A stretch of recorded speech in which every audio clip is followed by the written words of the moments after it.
Welcome to the Phil Vogel Podcast, NCM Special Edition. I'm your host, Phil Vogel. On these shows, we're going to bring you subject matter experts that will bring you timely, relevant, and actionable information. So before I introduce this show's guest, let me tell you a little bit more about NCM. NCM Associates business is all about knowledge. From in-depth management and leadership training to customized in-dealership consulting, NCM delivers the knowledge dealers need to take their operation to the next level. As the largest retail automotive 20 group provider in North America, NCM brings business owners together to exchange best practices, ideas, and strategies. And because they're all car people, they offer consultancy and web-based management solutions that, make day-to-day operations smoother and more profitable, all backed by NCM benchmark data collected from thousands of dealers and OEMs every month that NCM serves across North America. Real numbers and real knowledge create real opportunities to impact your bottom line. Visit ncmassociates.com/podcast to learn more. So if you've been wondering who lives at the intersection of technology and F&I, it's today's guest. Joe St. John is Senior Vice President of Business Development for Stone Eagle. Welcome to the show, Joe. What's up, Phil Vogel? How are you, man? Great to see you, man. It's in person. Yeah, how stoked. I'm so stoked. Just to be here hanging out, having a conversation with you. It's been, I'm so over Zoom. We could do Zoom, but when I found out that you were going to be close enough that I could come to the studio and hang out, there is, at least for me, not a lot more engaging and exciting and fun than having a conversation with somebody whose opinion I genuinely value about all the crazy things happening in our business right now, right? Auto industry is, it is going through tremendous amounts of interesting things happening, and to just have a moment to stop everything and sit down and talk about it, for me, is super exciting. Yeah, I'm excited, and I knew this was going to be a great opportunity to be with you, but also just to be in person. You've got tons of years of experience in the retail side of our business, and before Stone Eagle, you were with AutoFi, so you were reinventing the digital retail landscape. So, what's going on at Stone Eagle? I think a lot of people probably aren't familiar with Stone Eagle, so why don't you tell us a little bit about it? Yeah, so Stone Eagle is a company that is incredibly near and dear to my heart. Before I went to work at Stone Eagle, I was a Stone Eagle user.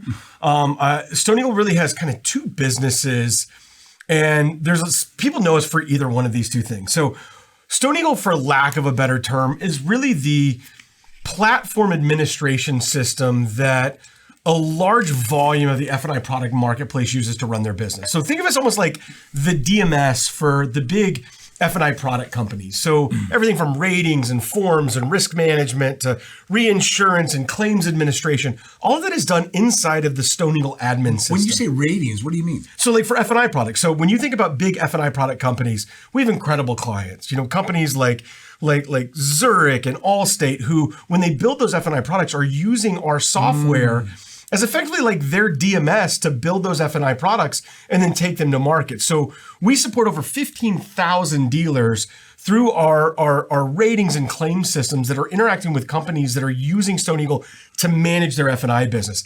The other side of that, what a lot of people know us as, is our retail products. Retail products, we have an F&I menu that is gathering a tremendous amount of steam. We're adding almost 40 dealers a month right now, because it's kind of the antithesis of the noise you hear in the menu space. It's designed to really do what F&I managers want, which is be simple and fast and make it easy to load a deal in about 10 seconds and get it in front of the customer, whether they're sitting in front of you or sitting at home. And so we have an F&I menu. What most people know us for is our F&I metrics. So Stone Eagle Metrics is really the industry standard for providing insights into performance of an F&I department. And when you think about what that insights are, it's pretty complicated, right? If you're working for a big F&I company and you've got a region of 100 dealers, most of those dealers have different DMS systems. Right. Even if you're using one DMS system that was set up 10 years ago versus set up yesterday, the way that those DMSs are typically configured is different. So what Stone Eagle does a layer of analysis on top of the DMS data to really normalize and standardize information in a way that we can report back really useful analytics. So we have a direct relationship with 6,400 dealers. Dealers last year ran over 6 million reports inside of the Stone Eagle metric system. And so when I talk to friends like you, they're like, how did you end up at Stone Eagle? Like, what is this, like a rock quarry? What are you doing? And for me, I truly believe that the future of automotive is going to be driven by data. And I think that data is effectively the currency of the world that we live in. And so when Cindy Allen, the CEO of Stone Eagle, who's been a mentor of mine for a long time, she is one of the most incredible leaders I've ever worked for. When she approached me and was like, hey, we're going to really do something special here. Would you want to join us? And it's an opportunity I couldn't pass up. And I'm still a huge fan of AutoFi. I have a ton of love for them. But for me, what I'm doing right now is really at this intersection between everything that's happening in the marketplace and the data that tells the stories, right, and gets us trends and ideas of where it's all going to go. So I want to get into the data, but I mean, what trends are you seeing amongst your clients right now? What's the current state of F&I?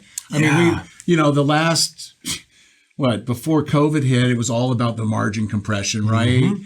And now with what I've been calling COVID, right, and the variable side of our business, finally, having a lifeblood of its own, right? Dealers are making tons of money selling new and used cars. What are you seeing? What's the state of F&I? So for me, I have this really weird vantage point, right? I remember back at and I think when you and I met for the first time, it was NADA New Orleans, yes. 2017, yes. February. And I can remember I was in a hotel suite with one of 4 companies that were trying to take F&I online. There was no term digital retail then. And I was calling friends to say, hey, come by and see what we're working on. And I can remember dealers, when I'm showing them what this technology was going to do, be like, wait. You're telling me you want me to put payment information on a website? I remember a buddy of mine from Arkansas was like, hell no, never going to happen. Ain't going to do it, right? Like, you've lost your mind. And I think the threat was, or the perception was, when we advance towards transparency, we create a compression of margin. And so when you think about that as the hypothesis, I think there's some data now to tell us whether or not that hypothesis was true. So that was, 2017, February. There was a study put out on digital retailing by NADA looking at, in 2018, they said less than 5% of dealers had payment information or payment calculation available on their website.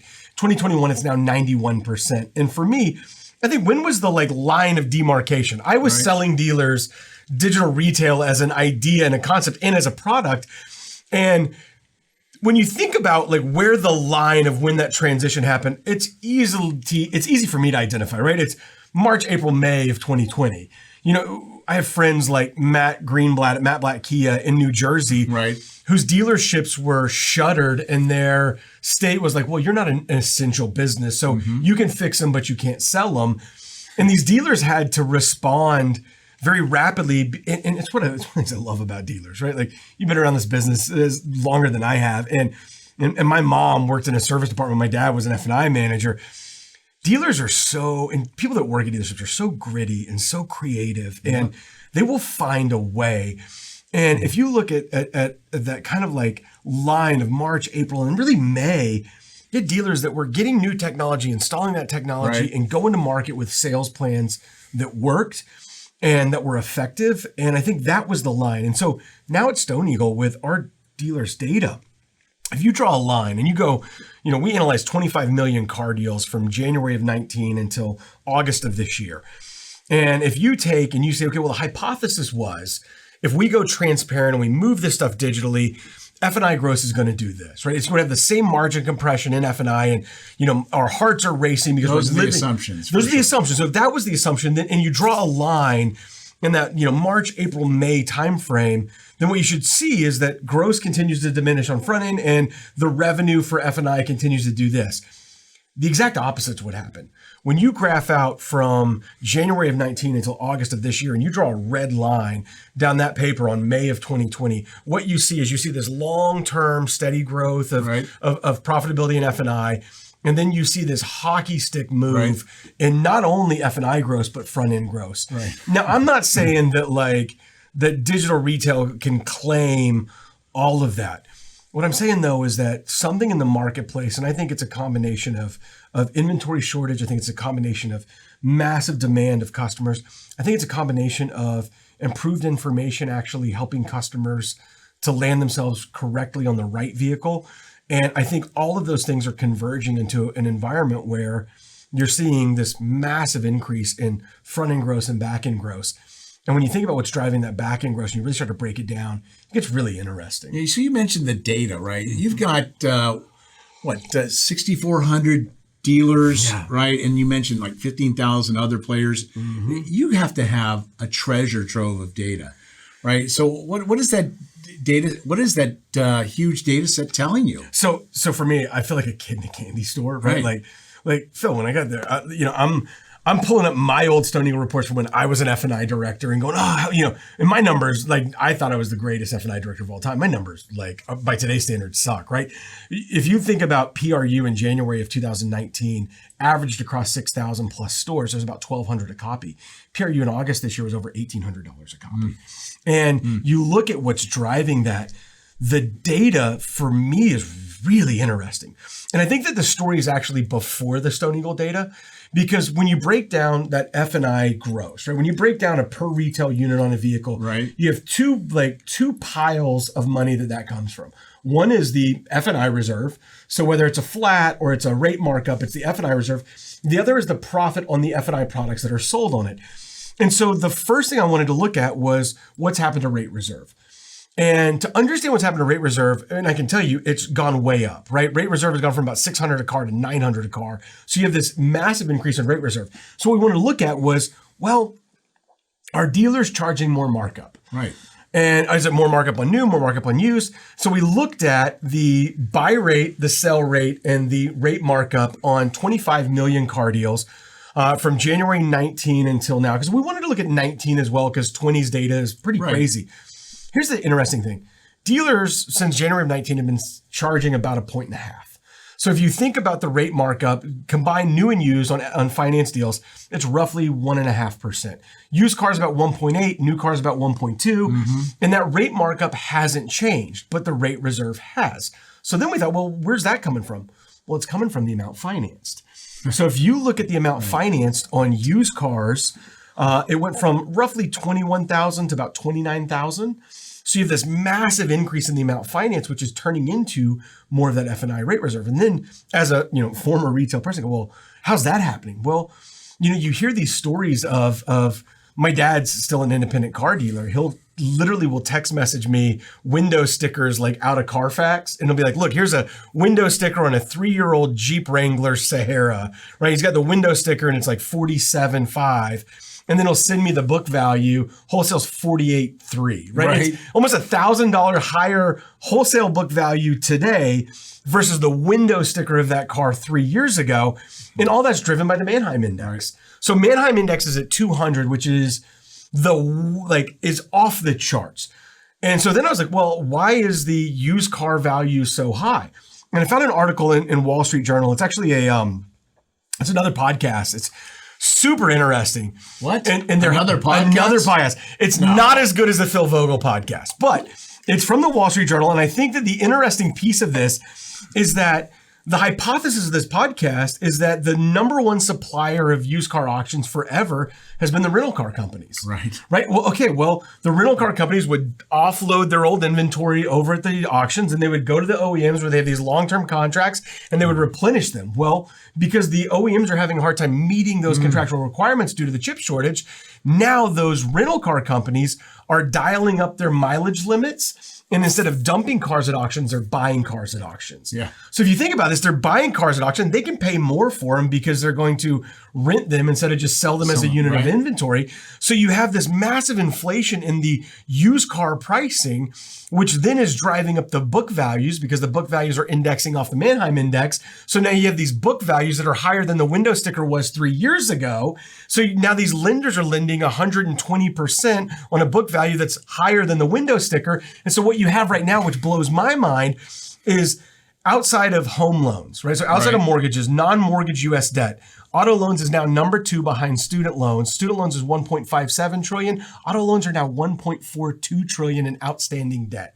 And so what you have is this massive increase in the amount that's available to finance, specifically on used cars and on new cars. And so you have this increase in the rate reserve on the back end that's led by dealers charging the same amount of rate markup that they've been charging. But so for me, I was like, okay, well, that's where all the gross is coming from. It's not, because the actual percentage of F&I gross that's tied to rate reserve is trending down. So what we have is we're making more in rate reserve, but the amount of that rate reserve as a percentage of total F&I gross is actually trending down, which means that customers are buying more products more of the time and paying a little bit more money for them. So the data to me is leading us down a path of recognizing that the market we're in from a profitability perspective is the highest it's ever been by a wide margin. Right. If you're a dealer right now, F&I product penetration, your vehicle service contract penetration, the money that is going into those product lines are some of the highest that they've ever been in almost every analyzable metric. So what singular nugget? I mean, if you could pick one thing that you just go, blew my mind. I mean, from all your data, what would that be? I would say that that F&I attachment rates of products continues to increase. So the attachment rate of products per deal was roughly 1.2 in January of 19. It's roughly 1.5 now. Where that is really making kind of the biggest impact is on used cars. So used cars traditionally run a higher vehicle service contract penetration than a new car does.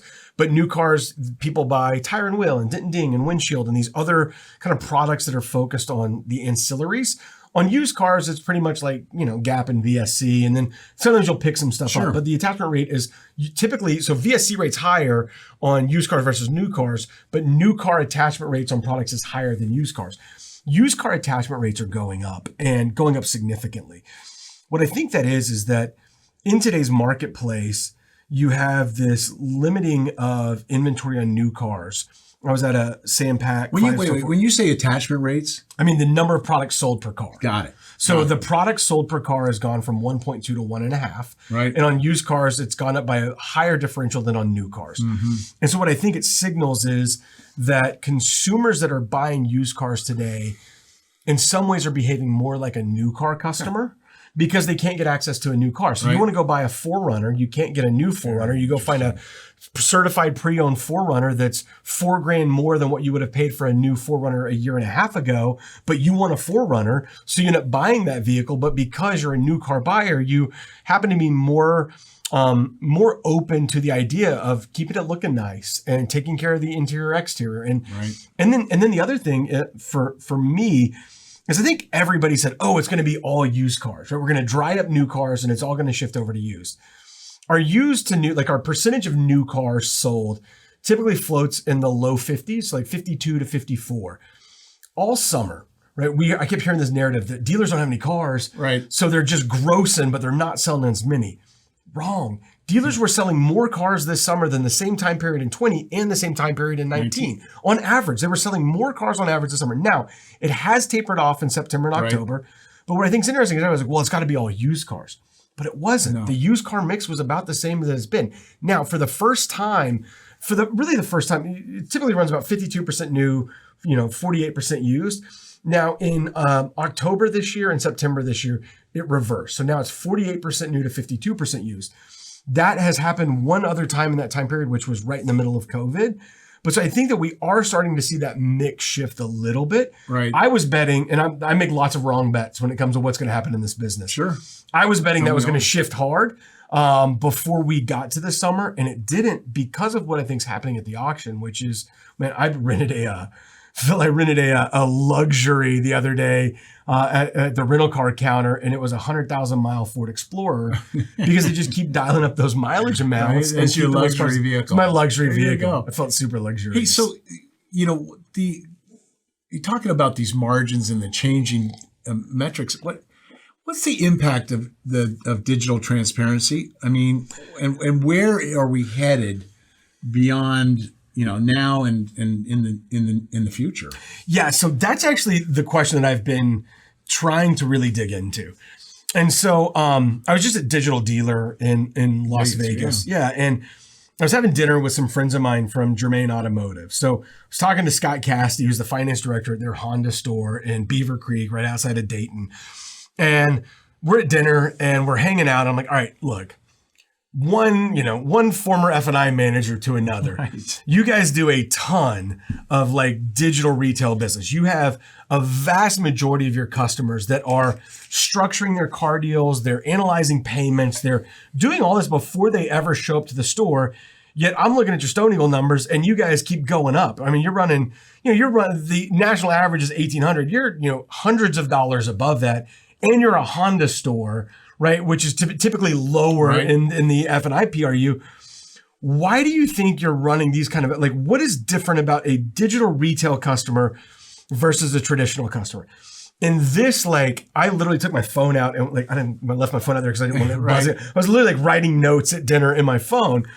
And what he said makes total sense to me. He said, typically the hardest part in F&I is you come in to look at a car, right? You go out, you've kind of done some research. You found this nice XLT F-150 in stock. You're standing out there. I'm your salesperson. I come up you, right? Hey, welcome to the dealership. What can I help you with? Oh, no, I'm out here looking at trucks. Do you have the keys for this one? Right. I go back in and get the keys for that one. I come back. Now you're looking at a Lariat, right? And I'm like, you're like, oh, do you have the keys for this one? Well, as a salesperson, I can tell you this, and I don't think I'm alone. My walk around on a Lariat's probably a little bit better than my walk around on an XLT because there's lots of cool stuff to talk about, right? It's got this, these leather seats, and I got these things I can start really selling because I get excited about that Lariat pickup. So I go get the keys, I come back, I talk you into that truck. Now I get you licking the paint off that Lariat, right? You're fired up about it. We go on a test drive, we come back. Well, the price difference between those two trucks could be, $5,000, $10,000. I mean, $10,000 difference is $200 a month payment difference. Right. So what happens is you come back, we sit down on the showroom, I go get a pencil, I come out, now we're negotiating. I'm starting out $400 above where you thought you wanted to be. We argue and negotiate for 45 minutes to an hour, where we get to the end and now finally you've agreed, but you were at the very top of the, if you had to, right? Like the very top of the, what could you, if you had to, if exactly. You had to, maybe on a Sunday. On a Sunday, we get to the top of there, right? You're exhausted. Now we get you with an F&I manager. Now that F&I manager is talking about protection, and no matter how much you love that protection, no matter how much you think it's perfect for you, you don't have the budget for it. And what he said was, the thing I love about digital retail customers is they're actually landing themselves on a vehicle inside of the budget that makes sense for them. And so when they land themselves on this budget that's for them, then it's easy to step up a little. They land themselves on that, right? That, to me, that's a key nugget, right? I mean, where you have the buyers, the customers, actually taking themselves down the road and basically closing themselves, right? And a lot of them are, I don't think customers are against protection options, right? I buy them, dude. I've heard they are not. I got a phone that costs $1,000. Right, I pay $10 a month so that if anything happens to that $1,000 phone, I can go get another one, and the deductible is $100. Yeah, right. I have no problem doing that, but I'm buying a $50,000 pickup. It's hard for me to justify paying $45 a month on that. Well, there's already a warranty on it, right? And so customers aren't opposed to these protection options. I think that they are a little freaked out by the ambiguity of pricing. Right? I don't know. What's it supposed to cost? What's it going to cost me? And I think that some of your other guests do a really great job of helping dealers to understand how creating transparency there actually makes the argument for that product way more compelling, right? The reason why buying that protection option becomes significantly more compelling if you feel like it's actually a good deal and it seems to be pretty legitimate and not have. And so I think that, there is a pretty powerful argument, in my opinion, that if a customer lands themselves on the right car that fits into their budget, and they have room in that budget because they didn't max themselves out. They're not at the top of the top. If you could call your mom, like they're not there. They're actually on something they can afford to say, hey, because you're buying this, can you see why? And they know they can, right? Yes. I can do this. Yes. And that's what Scott from Germain said. He's like, I love them. They come back. There's room. And when I make the presentation on why our customers like them take advantage of this or don't waive the benefits of this, it makes sense. And there isn't this budgetary constraint to get there. And so I think Well, I think a lot of times in this business, transparency becomes a bad word. And well, yeah, has talking about transparency and I just digress for a minute to like margin compression. Yeah. Is that putting greater pressure on F&I gross? Well, it has for a long time. Margin compression has, almost overnight dissolved. Right. When you look at May 2020 till now, we ran on new cars from like January of 19 until April of 2020, a negative number in front end gross. So in Stone Eagle data, 6,400 car dealers, 25 million car deals. From January until April, a negative number in front end gross. Right. So, and I think it was average to around 300, like a negative $300. Yep. New car dealers are now running over $2,000 a copy on average on front end gross. And when you think about all of those things, I hope that we can find a way to standardize our systems and processes and realize that like customers really want our vehicles and they see value in them. Right. And for me, I think that is the that's the silver lining I'm hoping that this leads to. So you're doing a lot of work with NCM 20 groups these days, right? Can you expand a little bit on that? Yeah. So I've got invited by a friend of mine that's a dealer to come down and visit with his 20 group in November.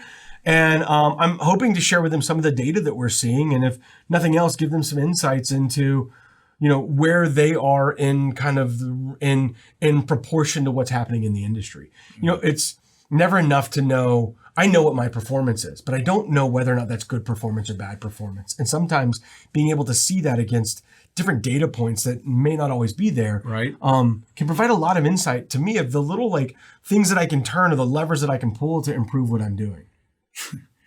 Joe, we're gonna be doing these shows all the time now. These special edition NCM shows. We're gonna have you back on because I think what you've shared is invaluable to the audience. But I also like in a few months, let's get you back in here and talk about. How different is it going to be, right? It's going to be so damn different. It's so different today than it was a year ago or 2 years ago. And it's going to be so, I can't thank you enough for being Appreciate here. it. I can't thank you enough for having me here. I every time I get to hang out with you, I feel like it's a great time. It's the best. Yeah, man. And so I also want to thank NCM and Associates for their sponsorship of these special edition podcasts. And thank you again, Joe, for being on the show. And be sure to like and subscribe to our channel to get notified when there's a new episode up. Okay? So until next time, see you down the road.